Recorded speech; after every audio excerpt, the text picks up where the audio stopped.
Friends hello, doctor जय Mehta from Mumbai. आज के वीडियो में हम ये बात करेंगे कि जब कभी भी कोई कपल को एग डोनर का ट्रीटमेंट करवाया जाता है तो एज अ कपल आपको एग डोनर प्रोग्राम के बारे में क्या पता होना चाहिए।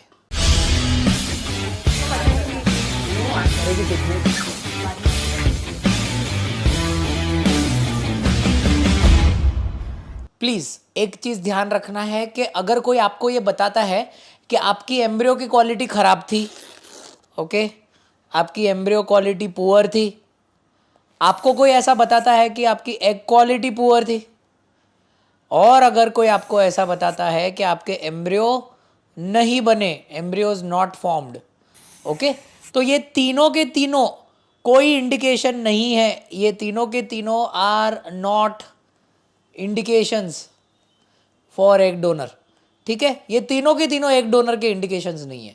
एग डोनर का जो ट्रीटमेंट रहता है वो प्रीडोमिनेंटली उन पेशेंट्स के लिए ठीक रहता है जिन लोगों का एंट्रल फॉलिकल काउंट की जो वैल्यू रहती है वो लेस देन 1 रहती है, जिन लोगों का एएमएच जो रहता है वो प्रीडोमिनेंटली लेस देन 0.3 रहता है, जिन लोगों में ओवेरियन फेलियर है, मतलब ओवरीज ने काम करना बंद कर दिया है टोटली, और simultaneously couple wants egg donor, मतलब कपल चाहता है कि उनको एग डोनर मिले due to previous failures. Okay, अब ध्यान रखिए दोस्तों, अगर आप एग डोनर भी करवाते हो तो टिपिकली जो आपको मार्केटिंग पिच सुनाया जाता है, जो हम बोलते हैं कि एग डोनर के लिए मार्केटिंग पिच जो रहती है बहुत सारे क्लिनिक्स की क्या रहती है, वो आपको बताते हैं कि आप एग डोनर करवा लो तो आराम से आपका सक्सेस रेट 65 से 80% के बीच में आ जाएगा, और हम आपके लिए ढूंढ के आएंगे सबसे बेस्ट डोनर। बराबर, तो ये भी मैं आपको लिख के देता हूँ, सबसे बेस्ट, और जो वर्ड यूज किया जाता है वो रहता है मैचिंग डोनर।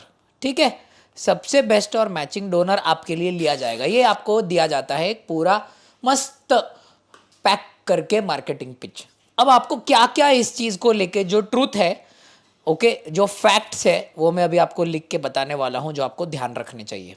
ओके, भारत के लॉ के हिसाब से the couple can select a known egg donor.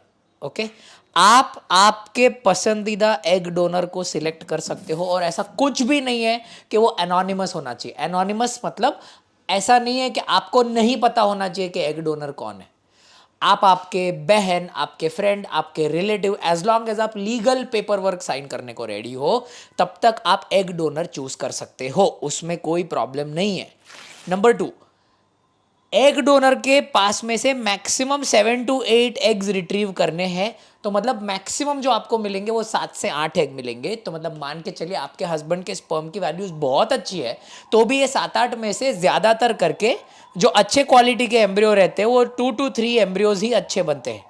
इसलिए ये नहीं समझना है कि मैंने एग डोनर का ट्रीटमेंट कर लिया तो मेरे 50 एम्ब्रियो बनेंगे, ऐसा कुछ नहीं होने वाला है as far as the law is concern. हमेशा जो आपके एग डोनर आते हैं वो एआरटी बैंक के तरफ से ही आते हैं, हमेशा the egg donor will come through an ART bank. और ये भी जानना जरूरी है कि एग डोनर जो है वो आपको एग डोनेट करने के लिए कुछ भी पेमेंट नहीं ले सकते, हमेशा वो एआरटी बैंक से ही आएंगे। अगर आपके नॉन रिलेटिव है, अगर आपकी सगी बहन आपके लिए एग डोनेट कर रही है तो वो भी एआरटी बैंक के थ्रू ही आएगी, और उसको कोई भी फाइनेंशियल ट्रांजैक्शन करने को अलाउड नहीं है। ये चीज आपको एब्सोल्युटली ध्यान में रखना है।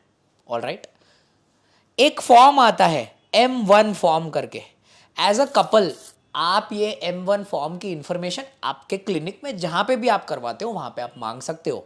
Okay, you can go and ask कि भाई पेशेंट की हाइट क्या थी, पेशेंट का वेट क्या था, मैं मेरे एग डोनर को देखना चाहता हूं। ये सब कुछ अलाउड है आपको, ये आपका अधिकार है, लीगली आपको अलाउड है।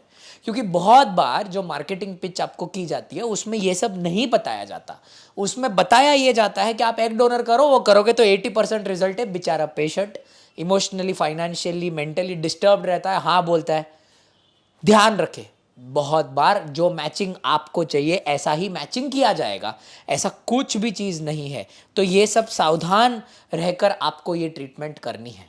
ऑलराइट, और फाइनली आपको ये ध्यान रखना है कि जो भी आपका एग डोनर है, they have no legal rights. Okay, that egg donor has no legal rights over the child. Okay, ये कोई भी लीगल राइट्स नहीं है उसको चाइल्ड के ऊपर। फाइनली और एक पॉइंट थोड़ा सा इंपॉर्टेंट है, इसीलिए मैं आपको बता देता हूं। अभी के संविधान के हिसाब से एग डोनर की जो एज रहती है, ऐसा क्राइटेरिया कि the age should be more than 21।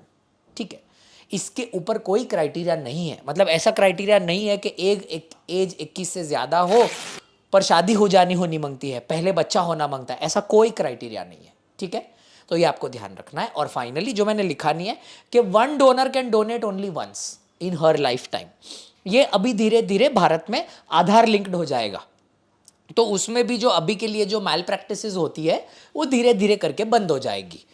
But as a patient अगर आपको किसी ने एग डोनर प्रोग्राम के लिए ऑप्ट करने के लिए बोला है, या अगर आप ऑप्ट कर रहे हो, तो ये बेसिक फैक्ट आपको इस ट्रीटमेंट के बारे में पता होना एब्सोल्युटली मैंडेटरी है। एनी मोर क्वेश्चंस आप हमारे कमेंट्स में डाल सकते हैं, मैं या मेरे टीम मेंबर्स आपको आंसर करेंगे। Thank you so much.